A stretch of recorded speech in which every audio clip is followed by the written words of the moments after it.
Hello.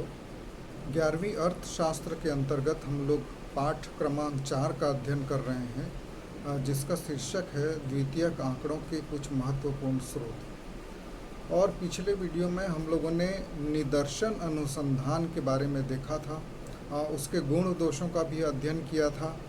और आज के इस वीडियो में हम लोग न्यायादर्श का आकार, उसको प्रभावित करने वाले तत्व और न्यायादर्श का आधार, इन 3 बातों का अध्ययन करेंगे।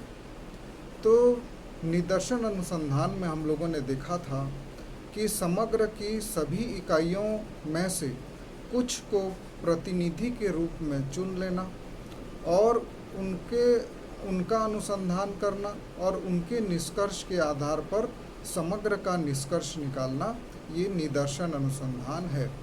जैसे कि 100 इकाइयाँ हैं तो उसमें से हम 10 इकाइयों को चुनेंगे और उसका अनुसंधान करेंगे और निष्कर्ष निकालकर उसको पूरे 100 इकाइयों पर लागू करेंगे। तो ये जो चुनाव करना पड़ता है हमको कि 100 में से 10 को चुने कि 15 को चुने या 20 को चुने, ये बहुत महत्वपूर्ण हो जाता है, क्योंकि निदर्शन प्रणाली में न्यायादर्श का आकार बहुत महत्वपूर्ण होता है। इसका कारण यह है कि न्यायादर्श के आकार की परिशुद्धता, समय, लागत तथा संगठन से सीधा संबंध होता है। और जो बड़े बड़े न्यायादर्श होते हैं उनका संगठन बहुत कठिन होता है और छोटे न्यायादर्श को आसानी से किया जा सकता है। लेकिन इस विषय में पाटन, जो एक बहुत बड़े सांख्यिकी के विशेषज्ञ थे, उन्होंने कहा है कि किसी सर्वेक्षण में सर्वोत्तम आकार का न्यायादर्श वह होता है जो कार्यक्षमता, प्रतिनिधित्व तथा लोच की आवश्यकताएं पूरी करता है। उन्होंने कहा कि न्यायादर्श इतना छोटा होना चाहिए कि आवश्यक खर्चों की बचत हो और इतना बड़ा हो कि आवश्यक न्यायादर्श संबंधी अशुद्धता न हो। तो कहने का अर्थ है कि ना तो बहुत ज़्यादा छोटा होना चाहिए और न ही बहुत ज़्यादा बड़ा, परंतु हमारी आवश्यकता के अनुसार होना चाहिए। उसमें लोच का गुण भी होना चाहिए, खर्चों को बचत करने की क्षमता भी होनी चाहिए। तो आइए इस वीडियो में देखते हैं कि कौन कौन सी बातें हैं जिनको ध्यान में रखकर न्यायादर्श के आकार को चुना जाता है। सबसे पहले जो इसका बिंदु है वो है समग्र की सजातीयता। यदि समग्र की इकाइयों में सजातीयता होती है तो छोटा न्यायादर्श उचित होता है, परंतु यदि विजातीय होते हैं तो बड़ा न्यायादर्श लेना पड़ता है। यदि इकाइयों में सजातीयता है तो एक इकाई न्यायादर्श का काम कर सकती है, लेकिन यदि इकाइयों में भिन्नता है तो न्यायादर्श का बड़ा होना बहुत आवश्यक है। सजातीयता का मतलब आप लोगों को पहले भी समझा चुका हूँ। यदि एक स्कूल में सिर्फ लड़कियों का अध्ययन करना है तो उन्हीं से संबंधित आंकड़े सजातीय कहलाएंगे। यदि लड़कियों के और लड़कों के आंकड़ों को मिक्स कर दिया जाए तो ये विजातीय हो जाएंगे।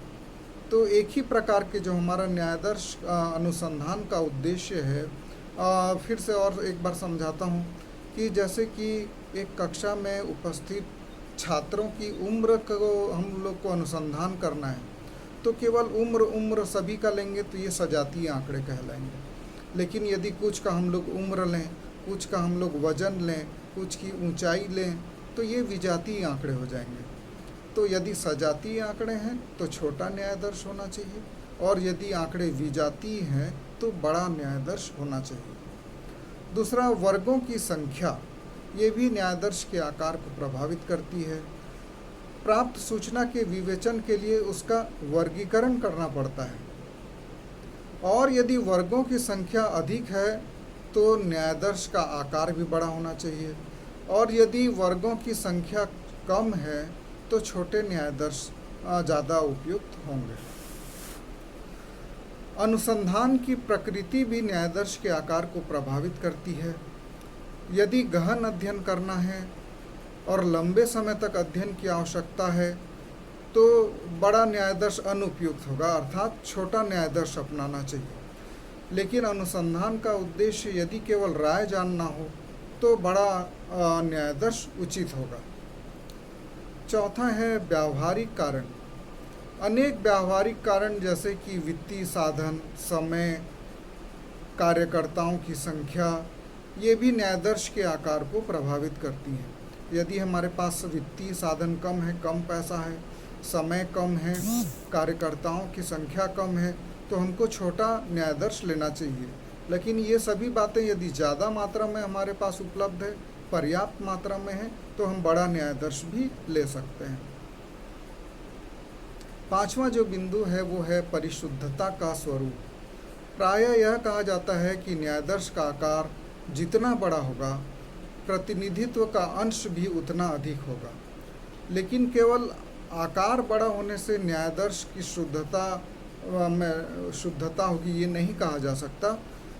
एक छोटा न्यायाधीश भी ले सकते हैं और उसके द्वारा चुने गए परिणाम भी शुद्ध हो सकते हैं। छठवां जो बिंदु है वो है प्रश्नावली का आकार। प्रश्नावली का आकार प्राप्त करने वाली सूचना पर निर्भर करता है। प्रश्नावली और अनुसूची का आकार साधारण स्वरूप और सरल होना चाहिए।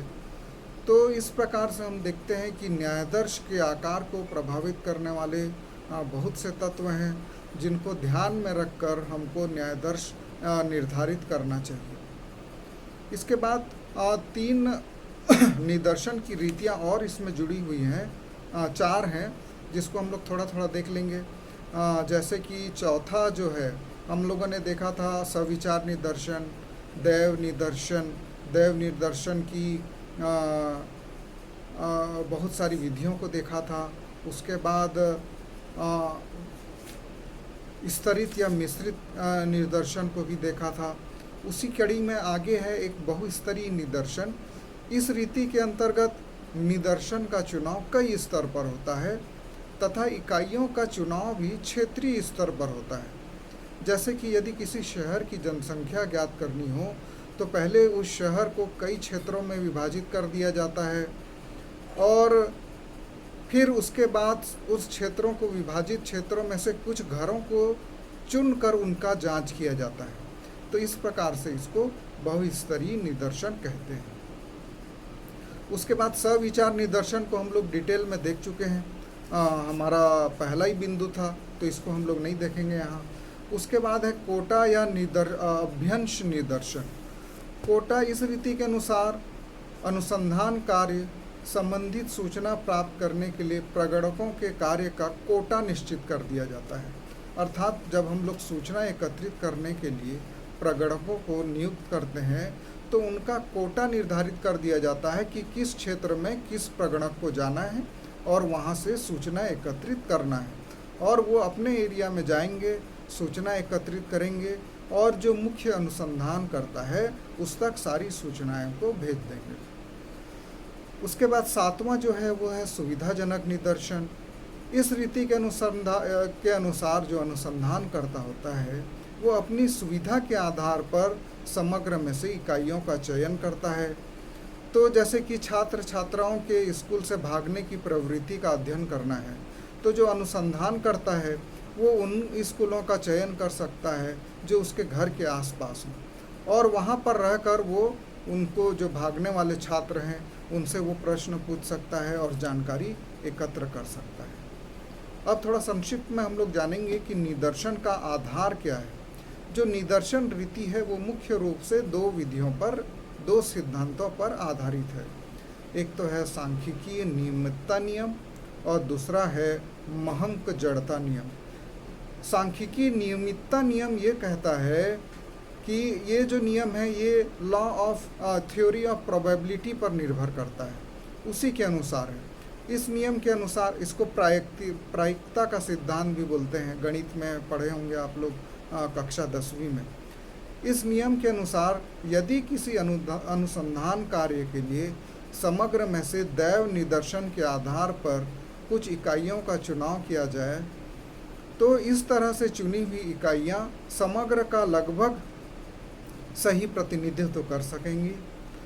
अर्थात यह सिद्धांत हमको ये बताता है कि चुनी हुई इकाइयों में वही विशेषताएं होंगी जो कि समग्र में अर्थात सभी इकाइयों में विद्यमान है। दूसरा जो सिद्धांत है वो है महंक जड़ता का नियम, लॉ ऑफ इंटरिया of large number, inertia of large number.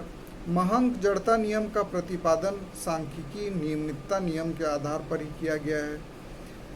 यह मालूम है कि यदि किसी बहुत बड़े समूह में से दैव निदर्शन द्वारा यथोचित रूप से बड़ी संख्या में इकाइयों का चयन किया जाए तो यह लगभग निश्चित है कि इन इकाइयों में उन्हीं विशेषताओं की पाए जाने की संभावना है जो समूह में विद्यमान है। इसका मतलब यह है कि न्यायादर्श जितना बड़ा होगा उतना ही उच्च स्तर की शुद्धता पाई जाएगी, और यदि न्यायादर्श छोटा होगा तो उसमें अधिक शुद्धता नहीं पाई जाएगी। इसके बाद थोड़ा सा देखेंगे हम लोग सांख्यिकी त्रुटि के बारे में। त्रुटि का अर्थ गलती से लगाया जाता है। यदि 53 को 35 पढ़ लिया जाए तो ये त्रुटि होता है, लेकिन सांख्यिकी में त्रुटि को अलग अलग देखा जाता है। यदि हम लोगों ने विधियां लगाने में जो है वो गलती की है तो उसको हम लोग सांख्यिकी में त्रुटि कहते हैं। जैसे कि निदर्शन त्रुटियां हैं। यदि समग्र के छोटे से भाग का अध्ययन करना है और वहाँ पर निष्कर्ष में त्रुटि हो सकती है, लेकिन संगणना अध्ययन के अंतर्गत त्रुटि नहीं होती। इस प्रकार समान परिस्थितियों में प्रतिदर्श निष्कर्ष व संगणना निष्कर्ष में अंतर निदर्शन त्रुटि कहलाती है। ये त्रुटियां दो प्रकार की होती हैं। एक तो है पक्षपातपूर्ण त्रुटि। ये त्रुटियां गणकों या सूचना देने वालों के पक्षपाती व्यवहार के कारण उत्पन्न होती हैं। और दूसरा अपक्षपातपूर्ण त्रुटियां, और ये जो त्रुटियां हैं वो संयोगवश उत्पन्न हो जाती हैं, पक्षपात से नहीं होती। जैसे जैसे प्रतिदर्श का आकार बढ़ता जाता है त्रुटियों का आकार भी छोटा होता जाता है।